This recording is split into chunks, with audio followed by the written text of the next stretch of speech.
Hello, thank you for joining me on Humanities Radio. I'm Jana Cunningham with the University of Utah College of Humanities, and today I'm speaking with Megan Randall, career coach in the Career and Professional Development Center. As the liaison to the College of Humanities, Megan helps students understand what they want to do professionally and what steps they need to take to get there. Megan, let's start from the very beginning. What is your role as a career coach? Yeah, thanks so much for having me on the podcast today. So our role as a career coach is really to empower and support students in thinking about what it is they might want to do during their time at the U that's professional, and then also what they want to do upon graduation. So that could be graduate school, it could be getting a full-time job, it could be pursuing an internship or undergraduate research or learning abroad.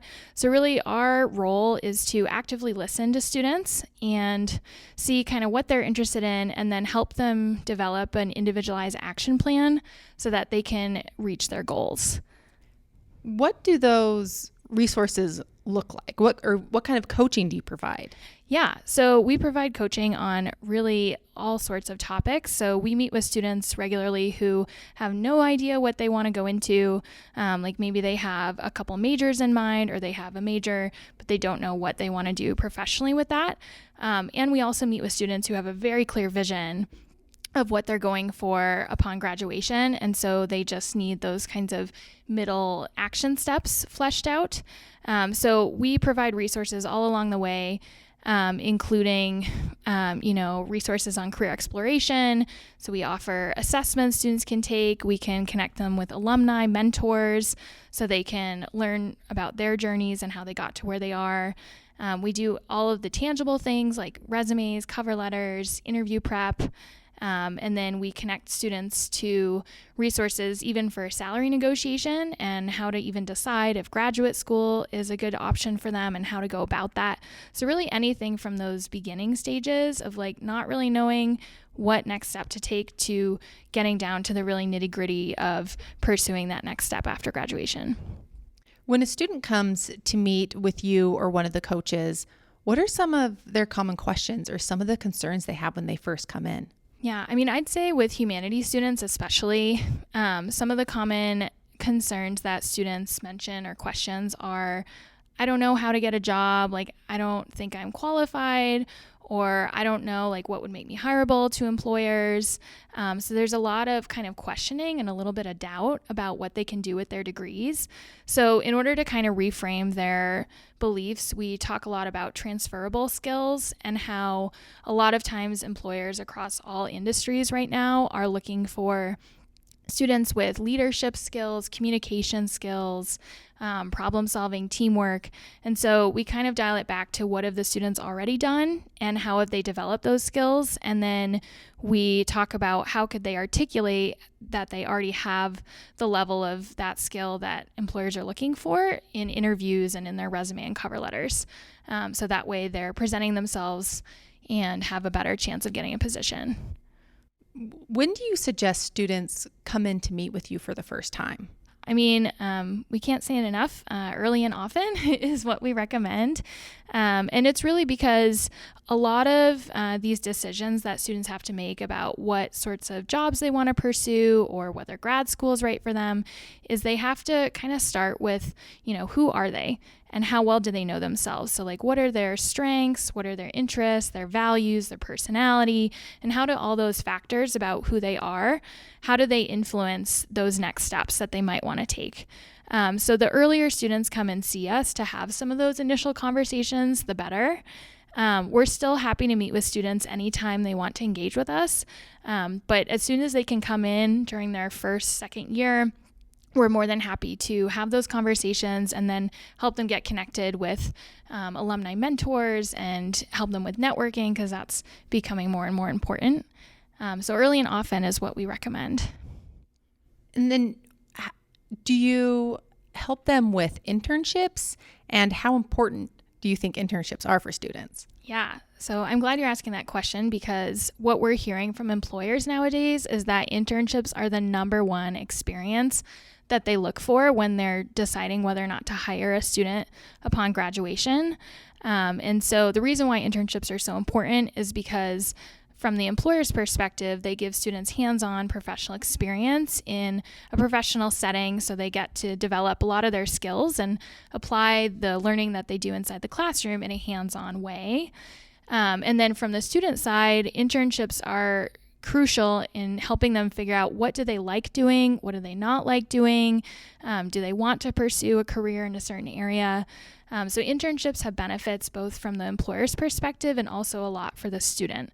And so regarding the support we provide for internships, we have quite a few tools, including Handshake, which is our free student portal. All students already have an account. They just have to log in to activate them. And in Handshake, we have a lot of online tools to search for internships. So Handshake has its own job board, and then in the career resources section, we have a couple other job search engines.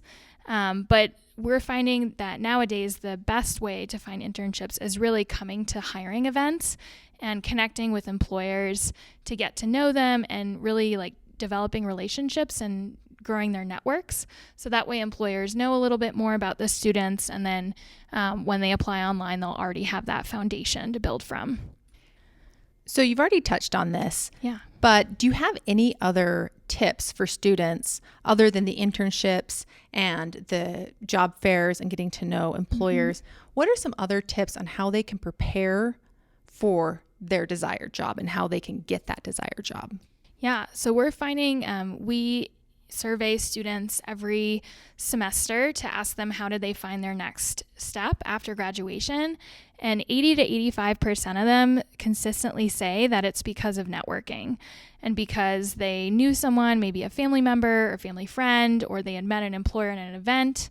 But networking is becoming really important as far as helping students find those next opportunities. So we would highly recommend that students start thinking about networking before they actually need it to find a job. So for example, if a student's a first or second year, they can come to our career fairs and just kind of walk around the room and get to know the recruiters, because a lot of times every semester those recruiters come back. And so the more times they come to those events, they can establish those relationships.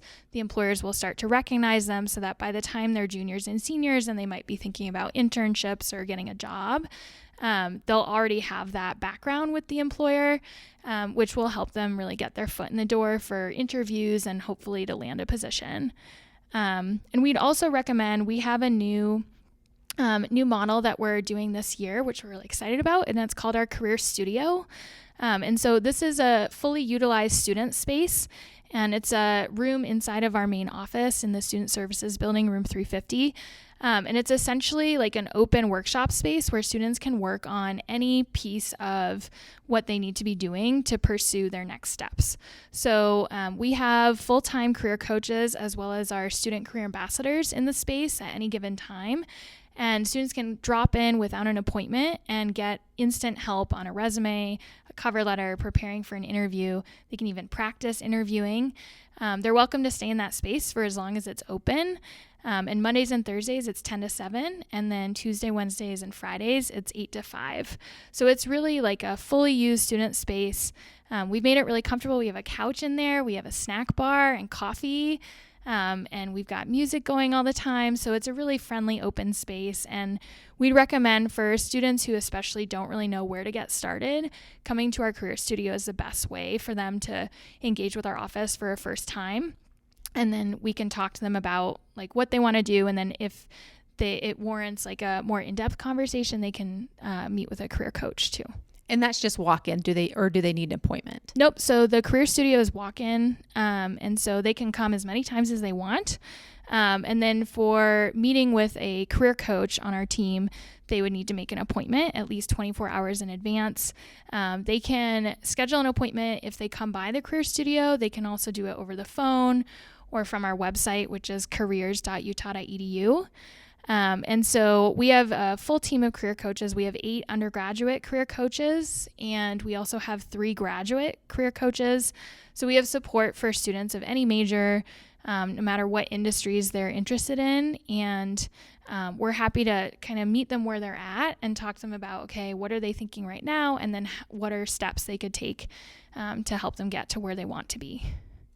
Before we end, can you or do you have any examples of how you were able to help humanities students and what kind of jobs they were able to find? Yeah, absolutely. So this is one of my most memorable students I've worked with. My journey at the U actually started when I was a learning abroad coordinator in the learning abroad office. And so at that time, I met a student who was majoring in international studies, and they were interested in going abroad to Germany. So at that time, 3 years ago, I helped facilitate their learning abroad program. And then by the time they'd gotten back, I had shifted into my role as a career coach in the Career Center.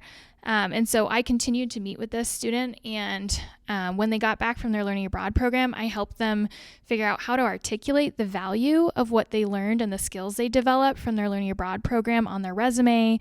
The student ended up pursuing a local Hinckley internship, and then they went on to pursue a Hinckley national internship in Washington, D.C., and then a Hinckley global internship in India. And so I helped that student along every step of the way with their resume and cover letters, preparing for those interviews, knowing how to negotiate with employers about start time and salary and all of those things. And then most recently, the student graduated in May of 2019, and they went on to now they're interviewing for it's the EDC of Utah, and they're interviewing to be an economist specialist with them, which is a really prestigious role. And they recently found out about that role through being a co-chair for the UN Youth Conference that just happened in Salt Lake City.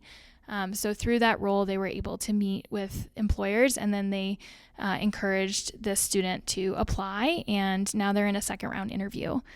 So it's been really neat to see the students' full journey and how much they've been able to really feel confident in and articulate the skills they've gained along the way that will make them really hireable to employers. That was Megan Randall, career coach in the Career and Professional Development Center. For more information, please visit careers.utah.edu.